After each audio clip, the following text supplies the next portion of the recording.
qu'il y a un décalage entre les préoccupations des Français telles qu'on les leur a présentées, qui crispent sur le territoire français, sur des questions qui bien évidemment les intéressent, le chômage, les migrants, et on pourra reparler de Grande-Synthe puisque c'est d'actualité, et ce qui se passe à l'extérieur. Alors qu'en fait, et si on reparle des migrations, bien évidemment, il y a un lien profond entre ces personnes qui fuient des zones de conflit, des zones de famine, et ceux qui tentent d'atteindre le territoire européen.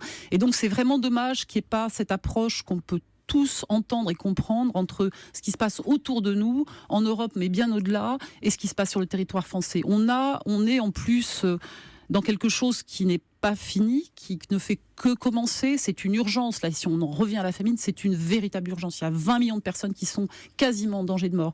Et on voit une certaine atonie, effectivement, parce que je pense qu'on ne présente pas les choses de façon à ce qu'il y ait une implication, une proximité des soucis qu'ont ces pays. C'est plus que des soucis, c'est vraiment de la survie de ces personnes face au quotidien des Français. Alors, 20 millions de personnes en danger de mort, c'est ce que vous nous dites ce soir. C'est un peu ce que disaient l'ONU et le HCR aussi cette semaine, en chiffrant à 4,5 milliards de dollars les sommes nécessaires. Si on avait 4,5 milliards, on sauve ces 20 millions de personnes ?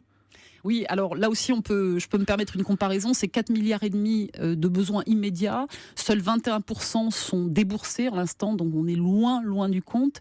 Et si on la compare, je regardais avant votre émission l'argent dédié aux armes, enfin le financement des armes dans le monde. En 2016, c'était 1676 milliards de dollars. Donc, enfin, c'est vrai qu'il y a un fossé entre cette urgence humanitaire qui est à notre porte quelque part, et des dépenses qui sont conséquentes et qui ne font que croître concernant les dépenses militaires.